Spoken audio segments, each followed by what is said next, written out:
વેદાંત માતા કી ભારત માતા કી છેલ્લે બોલવાનું હોય એમાં એ તકલીફ કે બધા જે કહેવાનું હોય કહી ચૂક્યા હોય, આપણા ભાગે કાંઈ વધ્યું ના હોય. બોલવાની કોઈ ગણતરી અત્યારે તો હતી નહીં, કારણ કે ખૂબ સાંભળ્યું અને બેઠા બેઠા બધા ગરાઈ ગયા હશે. હવે તો વેદાંતના લોગોની નીચે એક શ્લોકનો ચોથો ભાગ છે. કાંક્ષતઃ કર્મણામ સિદ્ધિ યજંતમ ઇહ દેવતા ક્ષિપ્રમ હિ માનુષે લોકે સિદ્ધિર્ભવતી કર્મજા. અધ્યાય ચોથો, શ્લોક 12. કર્મ કરો તો સિદ્ધિ મળે. મેં ટાઈમર મૂકી દીધું છે ફોનમાં, એટલે ફોન મંગાવ્યો હતો કે મારે આટલું જ બોલવું, વધારે નહીં બોલવું. એ રીતે પહેલો તો જે આ બે બહેનોએ એન્કરિંગ કર્યું છે એમના માટે તાળીઓ થઈ જાય. સામેથી એમણે આ એન્કરિંગ માટે તૈયારી બતાવી, જોરદાર કામ કર્યું એમણે. પછી જે ગુરુજીઓ અને વિદ્યાર્થીઓ બોલ્યા એ બહુ સરસ બોલ્યા, બોરિંગ થવા દીધા નથી. તો મજા આવી અમને. તો પાછળ બેઠા બેઠા અમે એન્જોય કરતા હતા કે બહુ મજા આવતી હતી. ત્યાં બેઠા રહેવા દીધા હોત તો સારું. ક્લાસરૂમની અંદર જે કહેવાના હતા એ મુદ્દા છેલ્લા લેક્ચરમાં તો મેં કહી દીધા હતા, પણ આદત પ્રમાણે ફરી એને આપણે પુનરાવર્તિત કરીએ.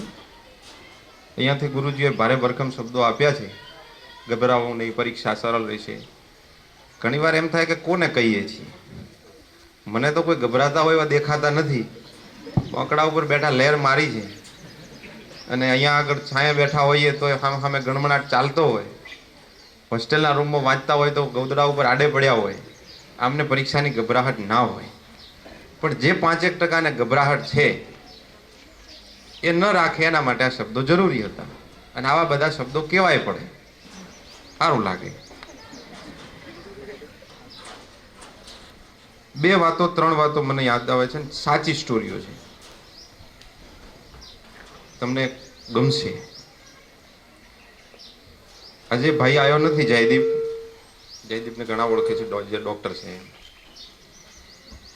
હું, મામા, જયદીપ અને કેશવ, અમે આ ચારે જ્યાં જઈએ ત્યાં જોડે હોઈએ છીએ.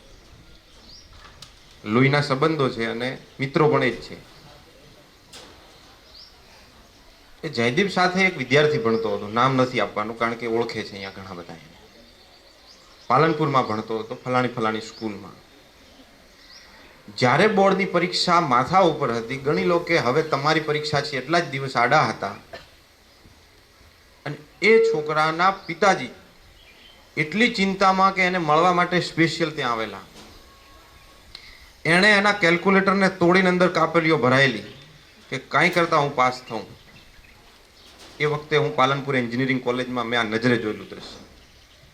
ઘરનો માહોલ તંગ કે આ પાસ થાય તો નવાઈ, આટલો ખર્ચો કર્યો, આમ તેમ વગેરે વગેરે. પરીક્ષા અપાઈ ગઈ અને રિઝલ્ટ આવ્યું. કિસ્મતનો કાંઠો હશે કે એનો નંબર પાછો વિદ્યા મંદિરમાં આવેલો, જે આપણી ગુજરાતની સૌથી કઠણમાં કઠણ સ્કૂલ કહેવાય છે. પાલનપુરની કોઈ એકાદ સ્કૂલને મારે માન આપવું હોય તો હું વિદ્યા મંદિરને જ આપીશ, કારણ કે નૈતિકતાથી ચાલે છે. એ વિદ્યા મંદિરની દિવાલ ઉપર શૂન્ય પાલનપુરીનો એક શેર પણ મને વારંવાર, મને મિત્રોના અનુભવ ના પૂછો, હું દુશ્મનો ઉપર ભરોસો કરું છું. જબરજસ્ત એ સ્કૂલ. એમાં એનો નંબર આવ્યો એટલે નક્કી થઈ ગયું કે આ ભાઈનું તો હવે વિકેટ જવાની જ જવાની. પણ રિઝલ્ટ આવ્યું વિથ સરપ્રાઈઝ 91%, ગણિત સાથે પાછો.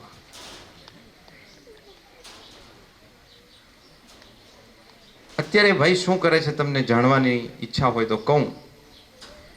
બહુ જોર મારતો હશે તો મહિને 10,000 રૂપિયા કમાય છે. 12 સાયન્સમાં 91% વાળો 10,000 રૂપિયા કમાય છે. આની પાસેથી વ્યાજવા લે, ઉલ્યાને વાયદો કરે, આમ તેમ કરીને એટલી ગડમથલમાં પડ્યો છે, જીવન આખું ધૂળ ધાણી કરી દીધું છે. કારણ કે સાચું સોનું નહોતું, મહેનત એની નથી.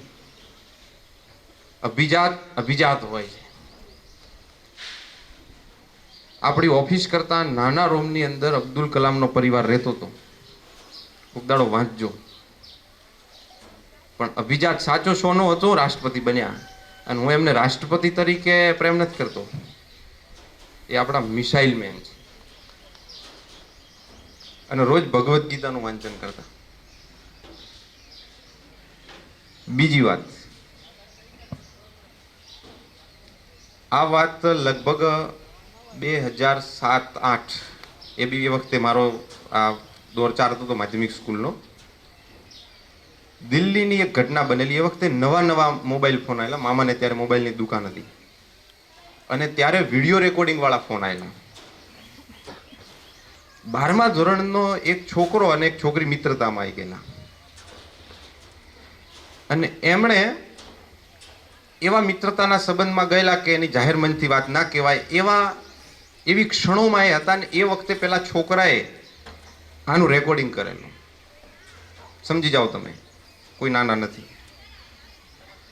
અને એ દુષ્ટ છોકરાએ એના જે છોકરીના મિત્રએ જેની સાથે આ સંબંધમાં હતી એણે એના મિત્રને આ મેસેજ મતલબ આ વિડીયો ફોરવર્ડ કર્યો.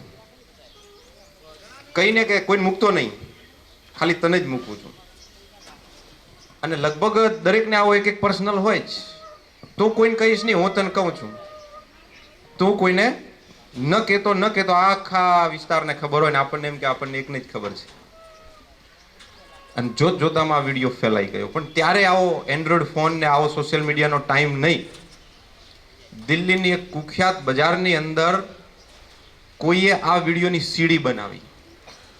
એ બજારમાં આવા ગંદા વિડીયો મળતા અને પછી તો રિપોર્ટર ને ન્યૂઝ ચેનલ ને છોકરીના ઘરની બહાર લાગી ગયેલા કે આ એ જ છોકરીનું ઘર, આ એ જ છોકરીના પપ્પા જેનો આ વિડીયો છે, આ એ જ છોકરો આમ કર્યું તેમ કર્યું વગેરે વગેરે વગેરે વગેરે.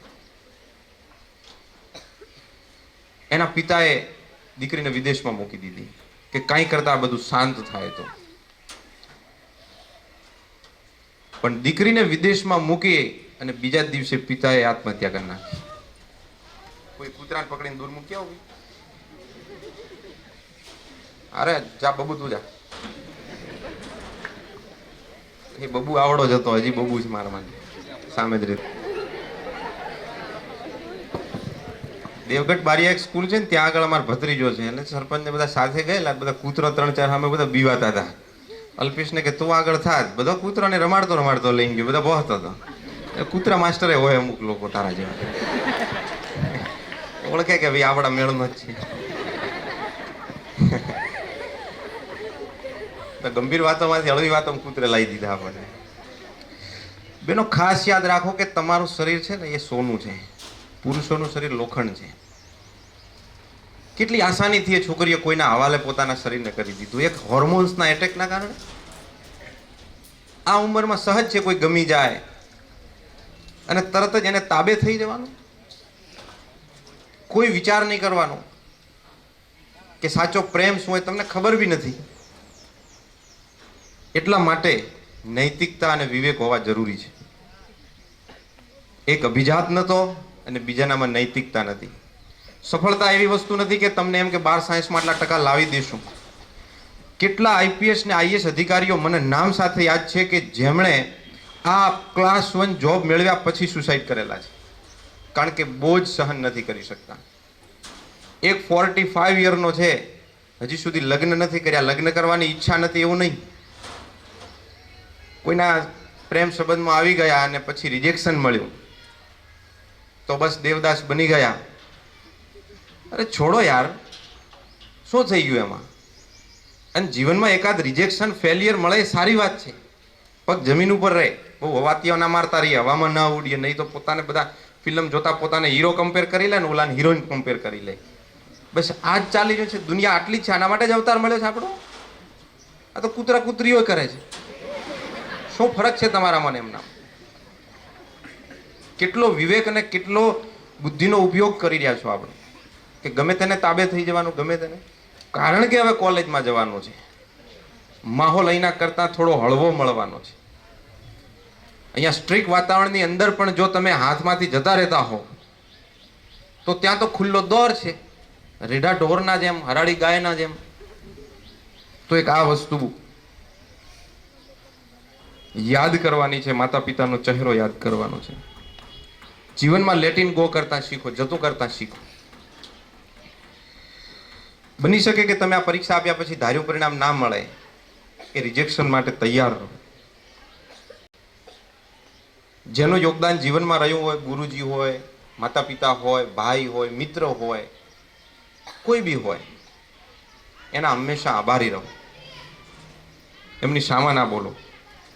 કોલેજમાંથી ફોન કરી દેવો જો બહાર રહેતા હો તો, કે ભાઈ મમ્મી કેમ છે વગેરે વગેરે, એમને ખૂબ સારું લાગે. તું તળાનો જવાબ નહીં આપવાનો. એમ જ કરી લીધો કોલ કે ખરેખર ત્યાં તો બહુ મજા આવતી હતી, ઘરે હતી મમ્મી તારી પાસે, આમ તેમ. પિતાજીને ક્યારે કોલ કરી લીધો જો દૂર રહેતા હો તો. સ્કૂલના કોઈ મિત્રને મળો કે યાર ત્યાં તો ખૂબ મજા. ગુરુજીને મળો કે ગુરુજી તમારી પાસે જે મજા આવતી હતી હવે અહીંયા નથી. કેટલું સારું લાગે. ફોર્માલિટી પૂરતું કહી દો અને મન ભરેલું ના રાખો. આમાં કેટલા એવા છે જે સહજ રીતે રડી શકે છે. જો તમે રડી નથી શકતા તો તમે બીમાર છો. મનને હળવું કરીને, પણ વાત વાતમાં રડે એ બીમાર છે પાછા. અમારે છે બેનો બે ચાર એવી, 12 સાયન્સમાં હતી, કાંઈક આ જ કર્યું હોય તરત જ ફફડી જાય આંખોમાંથી આવું, ગંગા જમના બધી વહે નથી. તો એ બી બીમારી છે. લાગણીશીલ હોવું પણ એકદમ સેન્સિટિવ ના ચાલે. સહેજ કોઈએ કંઈક કહ્યું અને ધીરજ અને કન્સિસ્ટન્સી. કોઈ ફળ તરત ના મળે, કારણ કે આપણે જે વિદ્યા પ્રાપ્ત કરવા માંગીએ છીએ એ તો પરમ લક્ષ્ય હોવું જોઈએ. આ ભૌતિક વિદ્યાઓ તો ઠીક છે. રહીમન બાત અગમ્ય કી, રહીમનો દોરો છે.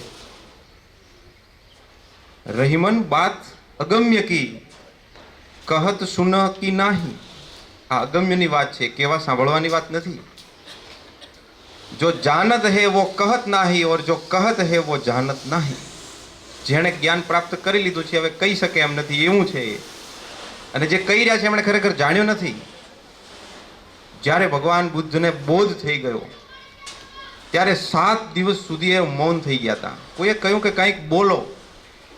પછી એમણે બોલવાની શરૂઆત કરી કે હું જે બોલું છું અને જે સાંભળવાના છે એમાં જે જાણી રહ્યા છે એમને મારે કંઈ કહેવાની જરૂર નથી. અને જે નથી જાણતા અને નથી સમજવાના એમને મારા બોલવાથી કોઈ ફેર પડવાનો નથી. તો મને એમ થાય હું શું કામ બોલું. આ કેટલી ઊંચી અવસ્થા છે. એક નગરની અંદર એટલા બધા આળસુ લોકો, અહીંયા પણ કેટલાક છે મારા નજરમાં, નામ આપે તો બધા હસીને પાત્ર થશે. આળસુ આળસુ આળસુ આળસુ, કોઈ કામ ધંધો નહીં કરવાનો.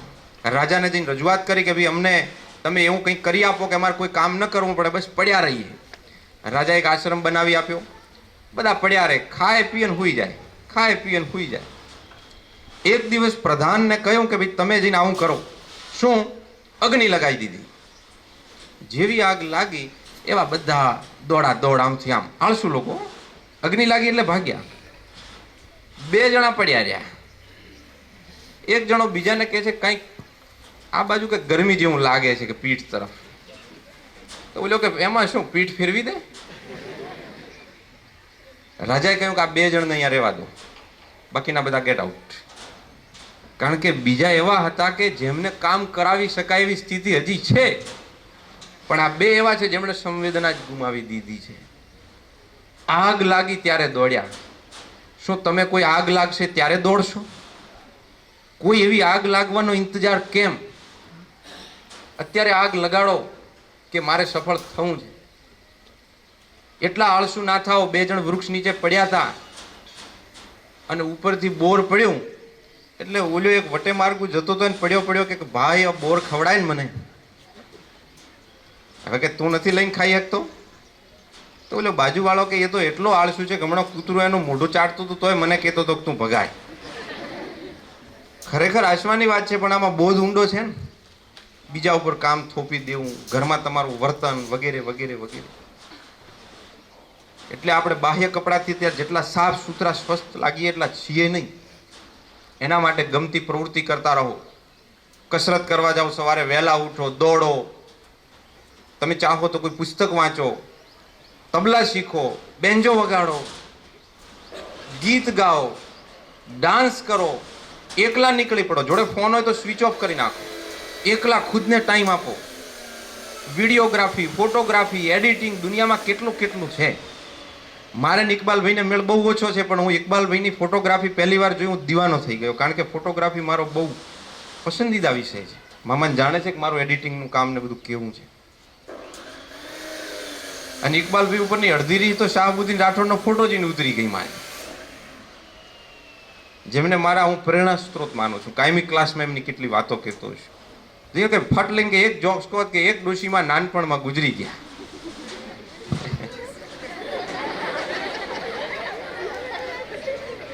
બાદલ તો બેઠો ચિંતા કરે કે આ શું કીધું એને. ડોશીમાં બાળપણમાં ગુજરી જાય કોઈ દાડો.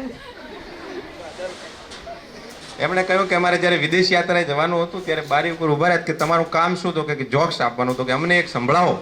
એમણે પૂછ્યું કે ભાઈ ગાંડા માણસો કેટલા વર્ષ જીવે? તો કહ્યું કે જેન્ટલમેન, મને ખબર નથી કે તમારી ઉંમર કેટલી. કેટલો સાતીર જોક્સ એમ. એટલે મેં જો મારો નંબર થોડોક હજી અડધો કલાક વહેલો આવ્યો હોત તો જે મુદ્દા ડિટેલમાં કહેવાના હતા હાસ્યાસ્પદ જ હતા, પણ સમય વધારે હોય ને એટલે પછી વાત પકડમાં ના રહે. બાળકો છે ને, બાળક છે. મારી દ્રષ્ટિએ 7 મિનિટ બહુ તો 10 મિનિટ, અને ફિઝિક્સના 50 મિનિટના લેક્ચર આપણે ઝેલ્યા છે સતત. ક્યારેક તો ડબલ લેક્ચર આવે ત્યારે 100 મિનિટ સુધી મને સારું લગાડવા રહ્યા, મોઢા ઉપર આમ કરે, હા ગુરુજીના મનમાં પછી ઉંદર દોડતા હોય. એટલે જે બી થયું હોય, ખૂબ મજા આવી. ખૂબ ડાયા છોકરાઓ હતા. તમારી નાની મોટી ભૂલો ઉપર અમે આર્ટિફિશિયલ ક્રોધ કર્યા હતા, એ સાચા નહોતા. તમને ખૂબ ચાહ્યા છે, ચાહતા રહીએ છીએ. ચાહે બબુ જેવો એકદમ અનાળી છોકરો હોય તો વાલો છે. મારો તો પાડોશી હતો, આવડો હતો ત્યારથી. બધા જ છોકરાઓ, અને એક એકનું નામ લેવા જઈએ તો શું પાર ના આવે એટલું બધું. પણ અલગ અલગ ઘટનાઓ ક્લાસમાં કેટલી એ બની, તમને રહી રહીને હવે યાદ આવ્યા કરશે કે આવું થયું તો આવી હાસ્યાસ્પદ ઘટનાઓ બની હતી. અને જે વાતોને યાદ કરીને આપણે હસ્યા હતા, એ જે વાતોમાં હસ્યા હતા યાદ કરીને દુઃખ લાગશે, અને જેમાં દુઃખ લાગે શું આવશે, શું થઈ ગયું. પણ કોઈ વાતને પકડી ના રાખશો. બસ એ જ. કૃષ્ણ કનૈયા લાલ.